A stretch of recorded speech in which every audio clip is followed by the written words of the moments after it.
Hello viewers, welcome to my channel মৌয়ের সাথে রান্না বান্না। আশা করি সকলে ভালো আছেন।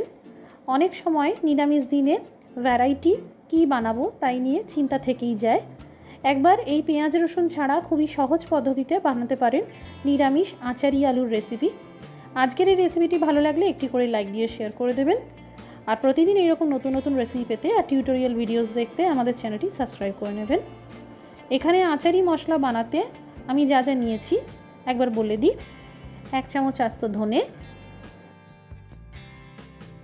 3টে শুকনো আস্ত লঙ্কা, 1 চামচ আস্ত জিরে, 1 চামচ আস্ত মৌরি, আধা চামচ কালো জিরে, আধা চামচ জোয়ান, আধা চামচ মেথি দানা, আধা চামচ গোটা গোলমরিচ দানা। এক এক করে এই সব গোটা মশলা সেঁকে নেব। দিয়ে দিলাম ধনে, জিরে, মৌরি, জোয়ান, মেথি দানা, গোলমরিচ দানা, কালো জিরে আর এই শুকনো আস্ত লঙ্কা। আঁচটা মাঝারিতে করে দিয়ে হালকা গন্ধ বেরিয়ে আসা পর্যন্ত সেঁকে নিতে হবে।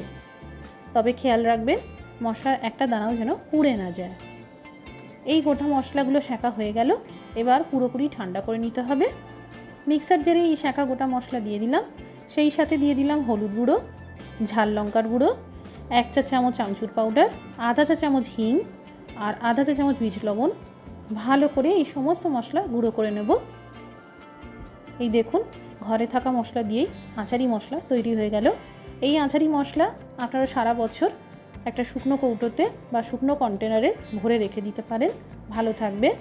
এখানে 10 থেকে 11টা ছোটো সাইজের আলুকে সিদ্ধ করে নিয়ে খোসা ছাড়িয়ে নেওয়ার পর এইভাবে অর্ধেক করে কেটে নিয়েছি। ম্যারিনেশনের জন্য দিয়ে দিলাম সামান্য হলুদ গুঁড়ো, ঝাল লঙ্কার গুঁড়ো, সামান্য লবণ আর 1 চা চামচ বেসন।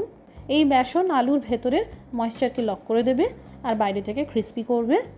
এই আচারি আলু সবসময় সর্ষের তেলে বানাবেন, অপূর্ব স্বাদ হয়। তেল গরম হয়ে গেলে আস্তে আস্তে এই সিদ্ধ আলুর পিসগুলোকে তেলের মধ্যে দিয়ে দিতে হবে। তেলে দেওয়া মাত্রই নাড়াচাড়া করে ভাজতে যাবেন না, নাহলে ভেঙে যেতে পারে। মোটামুটি 1 মিনিট মতন ভাজতে দেবেন, তারপর আস্তে করে উল্টে পাল্টে ভেজে নিতে হবে। ফোড়নে দিলাম 1 চা চামচ কালো সর্ষে আর সামান্য পরিমাণে কারি পাতা। ফোড়ন ভেজে নিয়েই দিয়ে দিলাম এই কুচানো আদা, টমেটো আর কাঁচা লঙ্কা। আপনারা এই আদা, লঙ্কা আর টমেটো পেস্ট করেও ব্যবহার করতে পারেন। টমেটো সফট করে নেওয়ার জন্য সামান্য লবণ ছড়িয়ে ভেজে নেব। এখানে আমি 2টো মাঝারি সাইজের টমেটো, 1 ইঞ্চি সাইজের আদা আর 4-5টা কাঁচা লঙ্কার ব্যবহার করেছি। কম আছে, জাস্ট 2 মিনিটের জন্য ঢেকে রাখলাম, এতে টমেটো সফট হয়ে যাবে।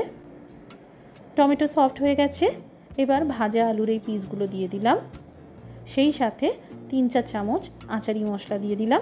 এখানে আচারি মশলা কতটা পরিমাণে দেবেন সেটা সম্পূর্ণ আপনাদের ইচ্ছার উপর। যারা স্পাইসি করতে চাইছেন একটু বেশি দেবেন, আর যারা একটু হালকা মশলা রাখতে চাইছেন অল্প করে দেবেন। খুব ভালো করে এই মশলা সহ ভেজে নিলাম। স্বাদ মতো লবণ দিয়ে দিলাম, আধা কাপ গরম জল দিয়ে দিলাম। এই আচারি আলু মাখো মাখো খেতে ভালো লাগে। কম আছে ঢাকা চাপা দিয়ে রান্না করে নেব।